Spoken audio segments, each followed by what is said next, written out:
প্রিয় নবম শ্রেণীর শিক্ষার্থীরা, পড়াশোনা করি চ্যানেলের পক্ষ থেকে তোমাদেরকে অনেক অনেক অভিনন্দন। আমরা আজকে তোমাদের পরিমাপে ত্রিকোণমিতি অধ্যায়ের 153 পৃষ্ঠার যে সমস্যা 2 অঙ্কটা রয়েছে এটা সলভ করব।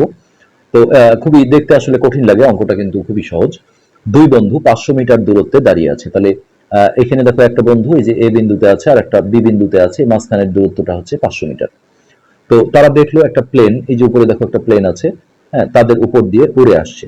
কোন একটা নির্দিষ্ট সময় প্রথম বন্ধুর থেকে প্লেনের উন্নতিকোণ, তাহলে এই যে নিচ থেকে আমরা উন্নতিকোণ আগের পাঠে শিখেছিলাম যে নিচ থেকে উপরের দিকে তাকাতে হয়, হ্যাঁ, তাহলে এটা হচ্ছে দৃষ্টিরেখা। তো এই দৃষ্টিরেখা আর এই ভূমির যে সমান্তরাল সরলরেখা, এই দুটোর মধ্যবর্তী কোণটাই হচ্ছে উন্নতিকোণ। তো এটা হচ্ছে 60 ডিগ্রি। আর তুমি যখন দেখো এই দিকে যাবে কোণটা কিন্তু আস্তে আস্তে ছোট হতে থাকবে। যেহেতু দ্বিতীয় বন্ধুর ক্ষেত্রে উন্নতিকোণ দেওয়া আছে 30 ডিগ্রি, তাহলে দ্বিতীয় বন্ধুর এটা হচ্ছে প্রথম বন্ধু। ওকে, এখন যেটা বলা হচ্ছে যে আহ, কত প্রথম বন্ধুর থেকে প্লেনের উন্নতিকোণ 60 ডিগ্রি এবং দ্বিতীয় বন্ধুর থেকে প্লেনের উন্নতিকোণ হচ্ছে 30 ডিগ্রি। তো প্লেনটি কত উচ্চতায় উঠছিল আমরা এটা আগে বের করব। পরবর্তীতে আরো বলা হয়েছে প্লেনটি যদি 2 সেকেন্ড পরে এইটা যদি এখান থেকে 2 সেকেন্ড পরে দেখো দ্বিতীয় বন্ধুর মাথার উপরে চলে আসে, তাহলে প্লেনটার স্পিড অর্থাৎ গতিবেগ চাওয়া হয়েছে। তো প্রথমত আমাদের যেটা করতে হবে সেটা হচ্ছে ছবিটা আমরা রাফলি এঁকে নেব। তো প্রথমেই দেখো আমরা এরকম একটা ভূমি এঁকে নিই। তো এই অবস্থানে ধরলাম যে প্রথম বন্ধু ছিল এই অবস্থানে, হ্যাঁ, আর এইটা হচ্ছে প্লেনের অবস্থান পি। তো এইখানে যে উন্নতিকোণটা, প্রথম বন্ধুর যে উন্নতিকোণ এইটা হচ্ছে 60 ডিগ্রি। আর এইখান থেকে ভূমির সাথে একটা লম্ব রেখা কল্পনা করে নিতে হবে। তো এটাকে আমরা নাম দিলাম কিউ। হ্যাঁ, তো এইখানে যেটা চাওয়া হয়েছে যে প্লেনটি কত উচ্চতায় উঠছিল। এখন তুমি ভাবতে পারো যে এটা যদি ভূমি হয় তাহলে এটাও তো প্লেনের উচ্চতা। তা না, বাঁকা জিনিস কখনো উচ্চতা হয় না, স্ট্রেট যেটা সরলরেখা থাকবে এটাই হচ্ছে উচ্চতা, অর্থাৎ এটা এইচ ধরে নেব আমরা। এই এইচ এর মানটাই কিন্তু আমাদের বের করতে হবে। আর নেক্সট দ্বিতীয় বন্ধুটা আমরা ধরলাম যে এইখানে দাঁড়িয়েছিল। তো এই ডিস্টেন্সটা হচ্ছে দুইজনের দূরত্ব ছিল 500 মিটার। 500 মিটার। আর এইখান থেকে এই দ্বিতীয় বন্ধুর যে প্লেনের সাথে যে উন্নতি কোণ, এটা একটু ছোট হয়ে গেল, এটা 30 ডিগ্রি। ওকে, তো এইটা হচ্ছে আমাদের এ বিন্দুটা হচ্ছে প্রথম বন্ধুর অবস্থান, প্রথম বন্ধু। আর বি বিন্দুটার অবস্থান হচ্ছে আমাদের দ্বিতীয় বন্ধু। আর প্লেনের অবস্থান হচ্ছে পি বিন্দুতে। তো আমরা এখন দেখো সমাধানে যখন যাব আমরা এইভাবে লিখবো যে ধরি প্রথম বন্ধুর অবস্থান কোথায়, ওই এ বিন্দুতে। অবস্থান হচ্ছে এ, তারপর দ্বিতীয় বন্ধুর অবস্থান এ হলো এই যে আমরা ধরেছি যে বি বিন্দুতে অবস্থান করছে, অবস্থান বি। আর প্লেনের অবস্থান এবং প্লেনের অবস্থান উপরে যে পি বিন্দুটা ছিল, হ্যাঁ, সেটা পি। এখন এই পি বিন্দু থেকে আমরা ভূমির উপর একটা লম্ব কল্পনা করে নেব। তো পি হতে ভূমির উপর পি কিউ লম্ব আঁকি। ওকে, এখন এইখানে আমাদের দেখো যে এ কিউটাকে এক্স ধরে নিতে হবে। তো এটা আমরা ধরি এ কিউ সমান হচ্ছে এক্স। তো এই যে আমাদের এইখানে যে সমকোণী ত্রিভুজটা আছে পি কিউ, যেহেতু এই কোণটা এক সমকোণ, হ্যাঁ, এটা নিয়ে আমরা এখন কাজ করব। তো ত্রিভুজ এ পি কিউ এ, তো এই যে 60 ডিগ্রি যে কোণটা আছে এর সাথে আমরা এখন দেখো সাইন কস ট্যান কি লাগাই নেব সেটা আমরা দেখবো। আসলে সাইন আর কস নিলে অতিভুজটা চলে আসে, এই যে সমকোণের বিপরীত বাহু অতিভুজ এপি। তো এপি কিন্তু দেখো কোনো মানও দেয়া নেই বা এটা চায়ও নাই, যার কারণে আমরা এটা যাব না। হ্যাঁ, যখনই আমরা দেখবো একটা কোণের বিপরীত বাহু বিষয় আছে তখন আমরা এই যে বিপরীত বাহু আর এটা হচ্ছে সন্নিহিত বাহু দেওয়া না থাকলে এটা কিন্তু আমরা ধরেছি এবং এটা একসময় আমরা বের করতে পারবো। মানে অতিভুজের যদি বিষয় না থাকে তাহলে সবসময় ট্যান দিয়ে করতে হয়। আর যদি অতিভুজ থাকে তার সাথে যদি বিপরীত বাহু থাকে তাহলে সাইন, আর অতিভুজ আর সন্নিহিত বাহু থাকলে কস। তাহলে এখানে আমরা দেখো ট্যান 60 করে নিচ্ছি। তাহলে ট্যানের যে আমরা সূত্র করেছি, সেটা হচ্ছে বিপরীত বাহু ভাগ সন্নিহিত বাহু। তাহলে এই কোণটার বিপরীত বাহু হচ্ছে পি কিউ অর্থাৎ এইচ। ভাগ এই 60° কোণের দেখো সন্নিহিত বাহু হচ্ছে এক্স। সন্নিহিত বাহু মানে কি কোনটার সাথে কানেক্টেড হতে হবে, এই বাহুটাও কানেকশন আছে, এটাও আছে, কিন্তু অতিভুজকে সন্নিহিত বাহু ধরা হয় না। সো এ কিউ বাহুটা যেটা এক্স।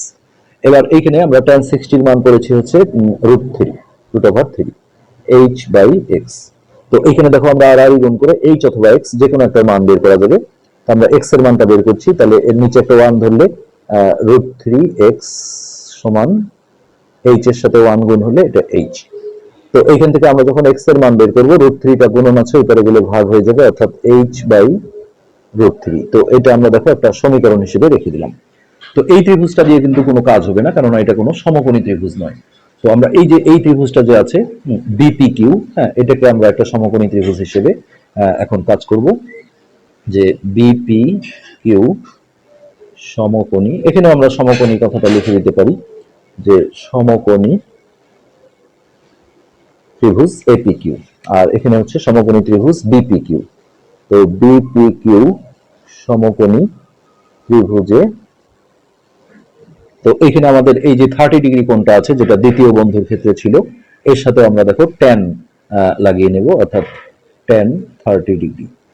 তো এই ক্ষেত্রে আমাদের এই বাহুটা বাদ দিতে হবে, যেহেতু আমাদের ত্রিভুজ এইটা ধরেছি, তাহলে বিপরীত বাহু হচ্ছে এটা, হ্যাঁ, এইচ বাই সন্নিহিত বাহু হচ্ছে এই পুরো বাহুটা, হ্যাঁ, অর্থাৎ কত হবে এইচ বাই, আর সন্নিহিত বাহু হচ্ছে পুরো যেটা বিকিউ বাহুটা ছিল। তো এই বিকিউ এর মানটা আমাদের এখানে একটু বের করে নিতে হতো। এখানে আমরা লিখি এই যে এ কিউ সমান এক্স ধরার সাথে সাথে, অতএব বিকিউ সমান, দেখো এটা ছিল 500 আর এ কিউটাকে আমরা ধরেছি এক্স, তাহলে বিকিউ মানে পুরোটা, অর্থাৎ 500 প্লাস এক্স অথবা এক্স প্লাস 500, যেহেতু যোগ যে কোনো একটা আগে লেখা যাবে।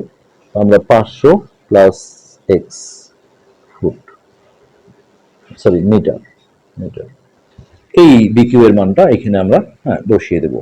তার আগে আমরা tan 30° মান যেটা পড়েছি, tan 60 ছিল √3 আর tan 30 হচ্ছে 1/√3। ওকে, এখন এখানে এইচ থাকলো আর বিকিউ এর মান আমরা যেটা বের করলাম 500 প্লাস এক্স। তো এইখান থেকে এখন আমরা দেখো বজ্র গুণন, অর্থাৎ আর গুণন করব। তো একের সাথে এটা গুণ করলে এটাই হবে, অর্থাৎ 500 প্লাস এক্স, আর এই পাশটা হবে √3h। তো প্রসঙ্গত যে এখানে কিন্তু তোমরা এইচ অথবা এক্স যে কোনো একটা মান বের করতে পারো, যেটাই বের করবে এখানে এসে সেটা বসিয়ে দিতে হবে। তো আমরা যেহেতু এক্স এর মান বের করেছিলাম, যার কারণে আমরা এখানে এক্স এর মানটা বসাবো। তো এক্স এর জায়গায় এইচ বাই √3 বসাবো, তাহলে 500 ঠিক থাকলো, আর এক্স এর বদলে লিখবো এইচ বাই √3 সমান হচ্ছে √3h। ওকে, তো এইটা দেখো এইচ গুলো আমরা এক সাইডে করে নিলে আমাদের অঙ্কটা করতে সুবিধা হবে। এখন আমরা দেখো অনেকভাবে করা যেতে পারে, এটাকে ওই পাশে দিলে মাইনাস হয়ে যাবে। আমরা 500টাকে এই পাশে রাখি, তাহলে ওই পাশে ছিল √3h, এটা প্লাস ছিল -h/√3। তাহলে ভগ্নাংশের বিয়োগ আমরা জানি হরের লসাগু করে করতে হয়, তো এই পাশে 500 ঠিক থাকলো, এর নিচে একটা 1 ধরলে লসাগু হবে √3। তো 1 দিয়ে এটাকে ভাগ দিলে, 1 দিয়ে আসলে যাকেই ভাগ করা হয় তাই হয়, অর্থাৎ √3 কে ভাগ করলে √3 হবে। সেটা দিয়ে যদি আমরা একে গুণ করি, তাহলে √3 গুণন √3 ইন্টু h, আর এটা দিয়ে একই জিনিসকে একই জিনিস দিয়ে ভাগ করলে 1 হয়, 1 দিয়ে এটাকে গুণ করলে h হবে। আচ্ছা, এখন এই পাশে 500 ঠিক থাকলো, আর √3 গুণ করলে √3 এর উপর স্কয়ার, অর্থাৎ স্কয়ার রুট কাটা গেলে এখানে শুধু 3 থাকবে, অর্থাৎ 3h মাইনাস h/√3। ওকে, এটা বিয়োগ করলে হবে 2h, তাহলে 500 ইকুয়াল হচ্ছে 2h/√3। তো এই জায়গায় আমরা আবার একটা 500 নিচে একটা 1 ধরে আর গুণ করলে 2h গুণন 1 মানে 2h, আর এটা হবে 500√3। এখানে আসলে গুণ চিহ্ন না দিলেও সমস্যা নেই। এবার আমরা দেখো h সমান এই 2টা এই পাশে ভাগ হয়ে যাবে, অর্থাৎ h সমান হচ্ছে 500√3 ভাগ 2। তো এটা যেহেতু গুণ সম্পর্ক, আমরা এটা কাটাকাটিও করতে পারবো, 250√3, অর্থাৎ h এর মান হচ্ছে আমাদের 250√3। তাহলে এটা আমরা চাইলে ক্যালকুলেটরে ক্যালকুলেশনও করে দিতে পারবো। হ্যাঁ, তো এখানে আমরা পেলাম যে এইচ এর মান যেহেতু এইটা, তাহলে এই যে এইচ ভূমি থেকে তাহলে এত মিটার উচ্চতা দিয়ে যাচ্ছিল। তো এটা আমরা ফিনিশিং দিই যে প্লেনটি, তোমরা যদি ক্যালকুলেটরে 250 গুণন √3 দাও তাহলেও হবে, দশমিকে আসবে মানটা।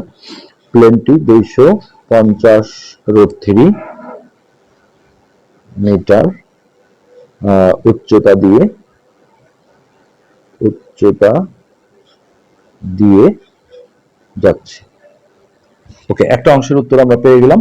এখন আমরা দেখো আমাদের ওই 1 নং সমীকরণে আমরা যদি h এর মানটা বসাই তাহলে আমরা কিন্তু x এর মানটা পেয়ে যাব, এটা আমাদের দরকার হবে। তো 1 হতে x সমান ছিল h/√3। তো বা x সমান h এর জায়গায় আমরা বসাবো 250√3/√3। এখানে দেখো √3 কাটা গেলে x এর মান আমরা পাবো হচ্ছে 250।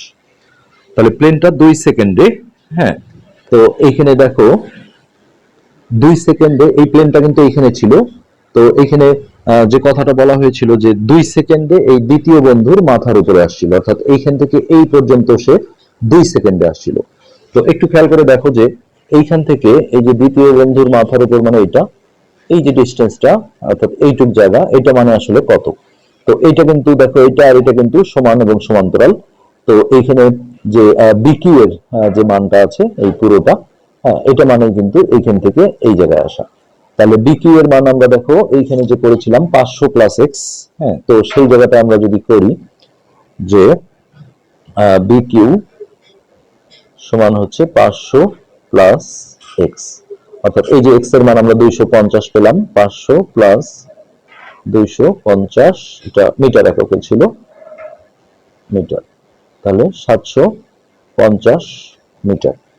তার মানে গতিবেগ চাওয়া মানে হচ্ছে প্রতি সেকেন্ডে বা প্রতি মিনিটে বা প্রতি ঘন্টায় কতটুকু যায়।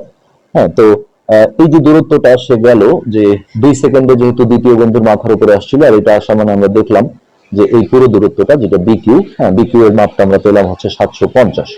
তাহলে আমরা এইভাবে বলতে পারি যে প্লেনটি 2 সেকেন্ডে